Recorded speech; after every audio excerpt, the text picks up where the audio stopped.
Hello, you're listening to Digging Star Wars, your online journal of the films that inspired George Lucas to create the Star Wars saga. Alright, so for those listening on Digging Star Wars, we're doing an interesting experiment here.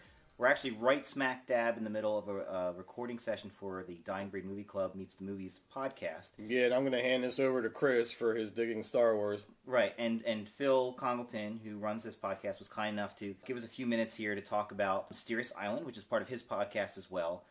And it's our specific film that we're tying to Star Wars Episode 2, Attack of the Clones. Mysterious Island came out in 1961. It's one of the many works of Ray Harryhausen. And it's based on a novel by Jules Verne. And the synopsis, which you will find on the DVD from, who's this?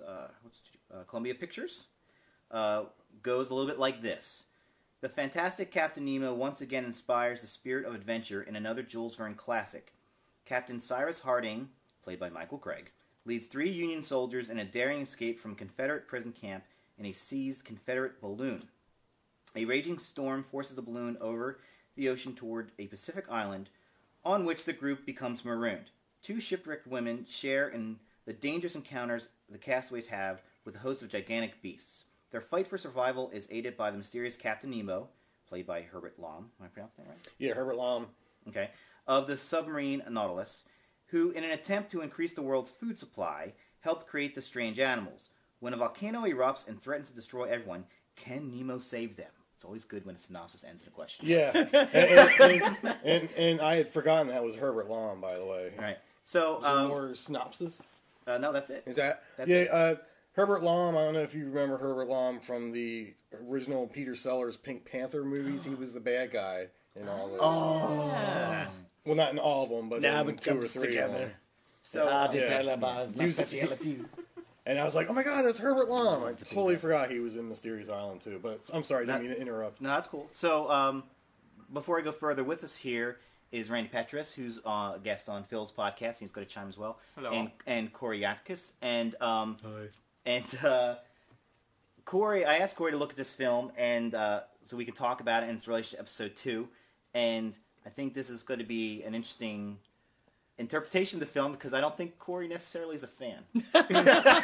Of which one? Well, there's a correlation. Yeah. First thing I can see the hater comments now. First thing I have to get off my chest. Okay. I'm watching Mysterious Island, and I don't know at what point in time somebody decided to put the credits at the end of the movie. But whoever that was and whenever that was, that guy needs some sort of award. Because I've never seen Mysterious Island. I didn't read the book. And I'm watching the opening 20-minute credits over wavy water. Mm-hmm. And suddenly it says, what was the actor's name? As Captain Nemo. Herbert Lom. Herbert Lom? Yeah. As Captain Nemo. And I'm like, way to ruin it for me. I didn't know Captain Nemo was in this. You just told me as Captain Nemo. So the whole time when they get to the island, it's like, who started this fire? Who put these ropes up here? Oh, that's who funny. did this? I'm like, what's fucking Captain Nemo? You told me in the credits. I want to hear more about your take on Mysterious Island. On Mysterious Island?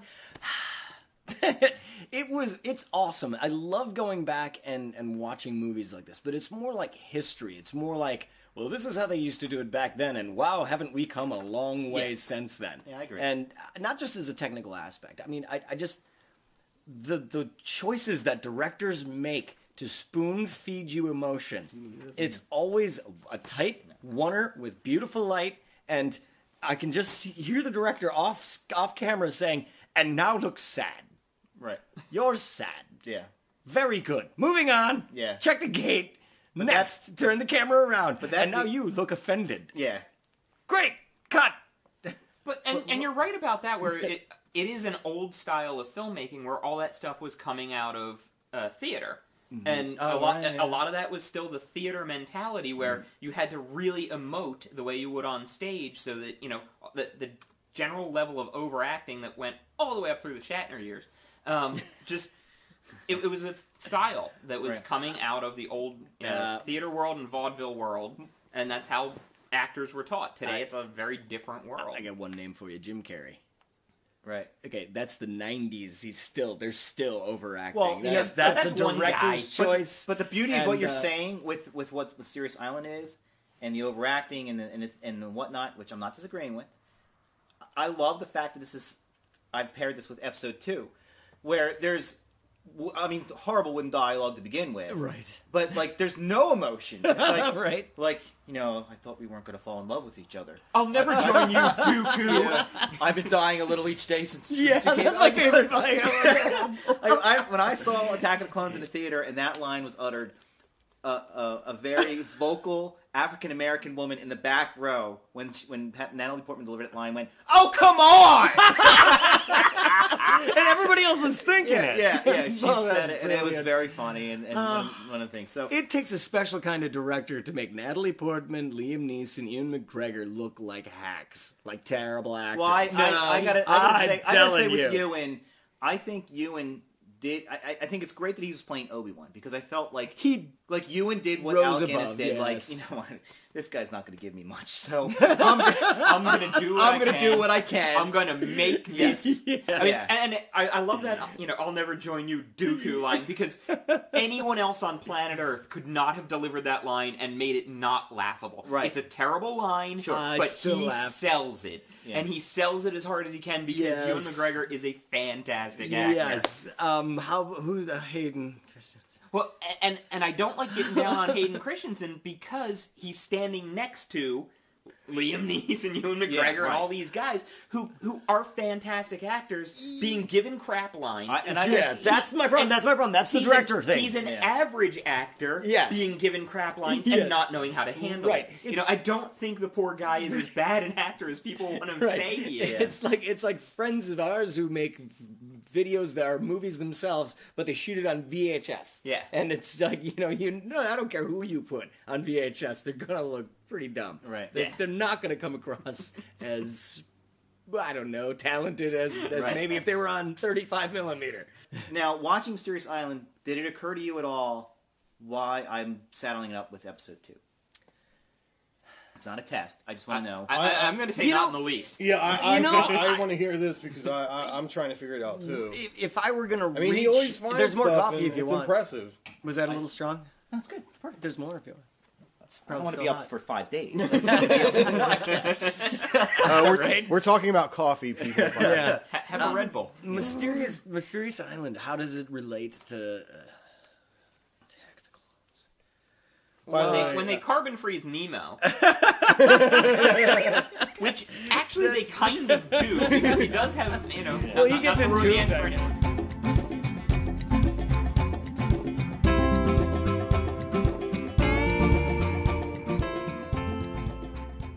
Even while I was watching it, I was like trying to make that stretch of how. Well, when's the last it time you would- saw Attack of the Clones? Was it in the theater? So, I mean... No, it was after that. Okay. But it has been a while. I don't find the love interest. Are you going I with don't the find it with, Civil War angle? Is that? I mean, Yeah, but that's I not mean, what Mysterious Island is about. No, that might... No, that's it's more of an intro. I think that's kind of a coincidence, perhaps, Yeah. but yeah. I got Bupkis. What do you got? Okay. Well, what's cool about Mysterious Island is it's one of the few films that Lucas has mentioned in interviews that he does reference in the prequels.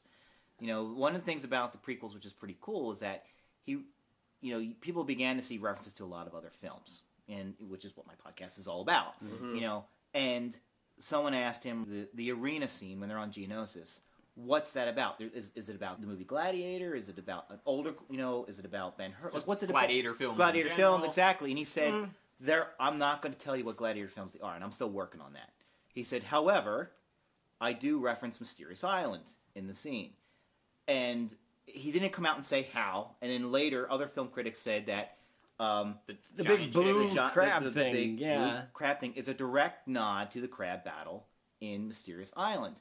Which out of the 3 creatures that come out into the Geonosis battle, Acklay, which is the name of the creature that comes out, that basically Obi-Wan battles, is really the baddest beast that comes out of there. Like Right. Nexu that comes out in Padme battles, it's that battle I find very silly. And With the chain and this. and I think it's Nexu that is paired up with Anakin, which was originally Next supposed is the cat thing. Oh no, Nexu's the cat, and Nexu's then the cat thing. the Rhino is. Oh my gosh, I can't believe I'm blanking on the Rhino. Yeah, me too. Tim. Yeah. The rhino's name Some is men Tim. call him Tim. Yeah. Well, that creature Let's just call him was Tim. actually originally slated to battle Mace Windu, and they changed it. Right.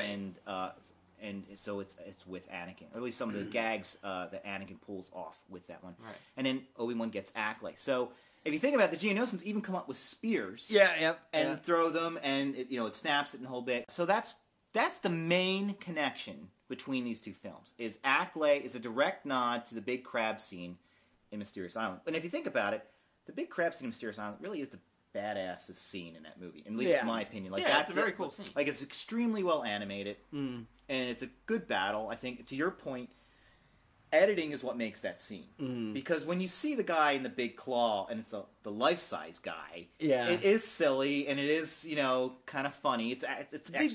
They did it quick enough. They did it quick enough. And And I know that, like, my 9-year-old watching that, when you see the long shot and the crab is there holding a stop-motion figure in its claw, it blew his mind.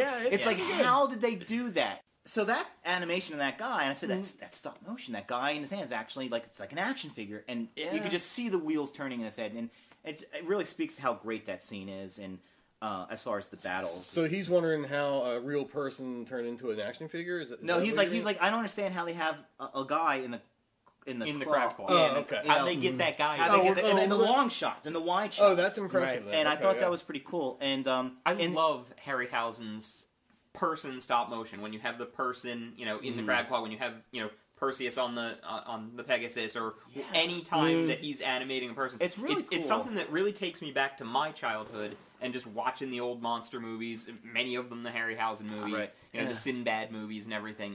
It just takes me right back to, being a little kid sitting on the floor watching TV. Yeah. And what's so cool about that, Harryhausen even talks about, is like, when they came up to that scene to do it, they sent someone down to the grocery store. They bought the biggest crab that was available in the grocery store, brought it back, gutted it out, put the pipe cleaners and wires. Yeah, that's a real crab island. And It's a real crab. scene. And it's like, that's awesome. Well, Because and- if that was done today, and he you also had mentioned- PETA all over it, like, you killed a crab For a for movie? Yeah, But you could have they killed it, actually used eaten more it, than one. but not used it for animation. For the up-close sines where the crab's face is moving, they had 3 live crabs. Oh, that They yeah. just filmed the crabs up close. I have no doubt. It's like, how much stop-motion animation was it? It was none. They Yeah. had 3 live crabs. That's They held awesome. a camera next to it. Yeah. No, it's a really great scene, and I hope, it's still enough of a draw for people to get through this movie to see that one scene.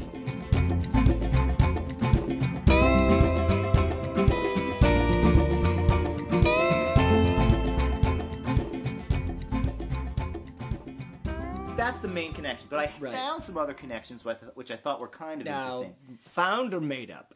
I did What did you do? Let me just say this. Let me say this to your previous point to get people to watch this movie.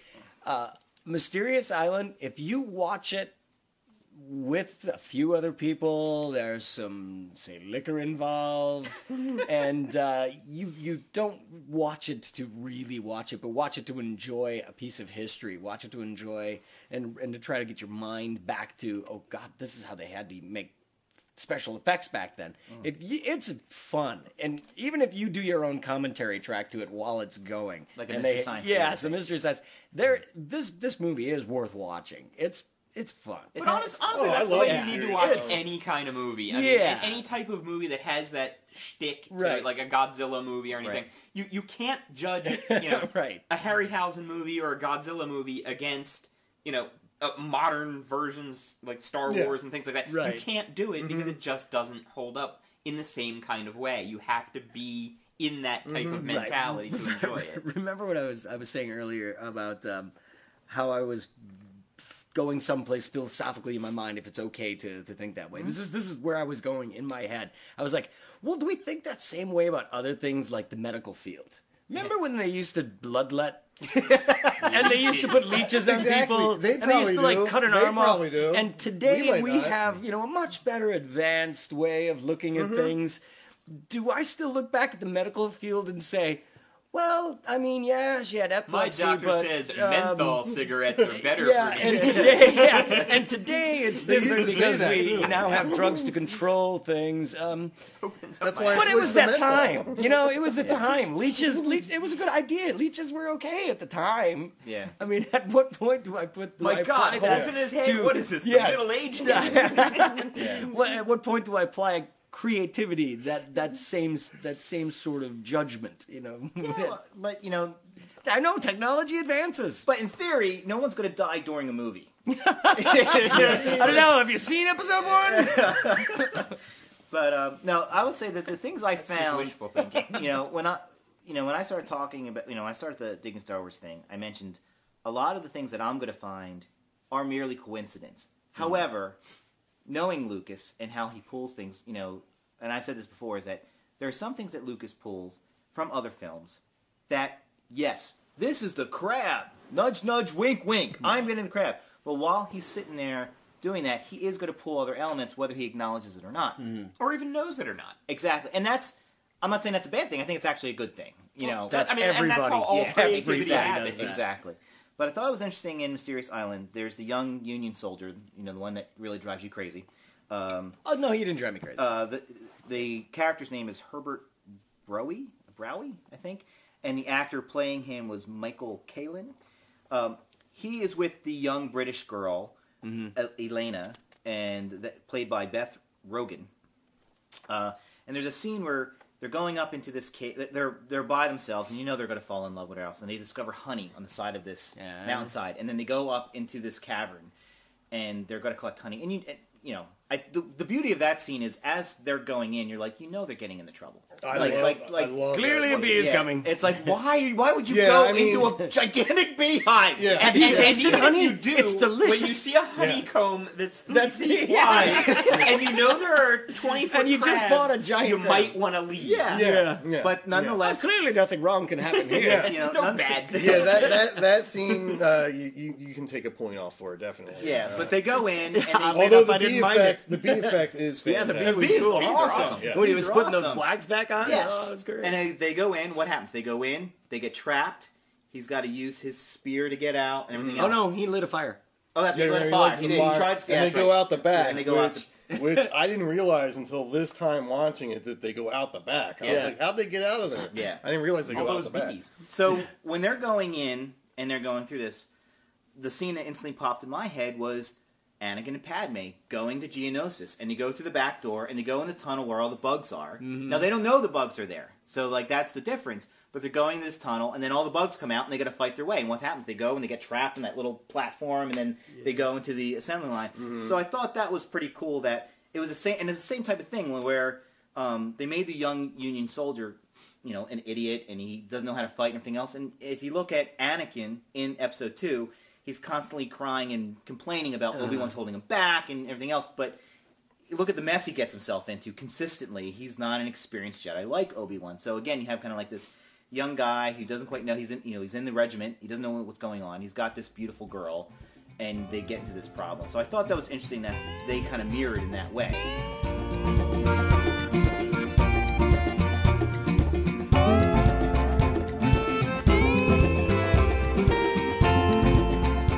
The other things that are a lot looser is that both films have this wise old man. So you have Dooku in Episode 2, you have Nemo in Mysterious Island, and you're not sure what you can trust. He's trying to talk to Obi-Wan in the scene that you were talking about, and he's like, there's a Sith Lord, he's doing all, he's in control of the Senate right now, blah, blah, blah. You got Nemo saying, we need to do this if we're going to get out, and they don't know whether to trust him or not. So it's kind of interesting that there's like an older, wiser guy that really is saying the truth, but you still can't trust him.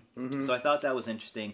And then the last thing, and this is really a stretch, and this is more about the prequels versus just Episode 2, is that Mysterious Island hinges on that volcano erupting and the whole lava thing, which is total Episode 3, is the whole lava thing. Yeah, that's Episode 3. Then, and I even noticed that during Mysterious Island, the music prior to the volcanic explosion and during it, there's a lot of bars that are ironically very similar to the Battle of Heroes track. And Williams loves to rip old films off.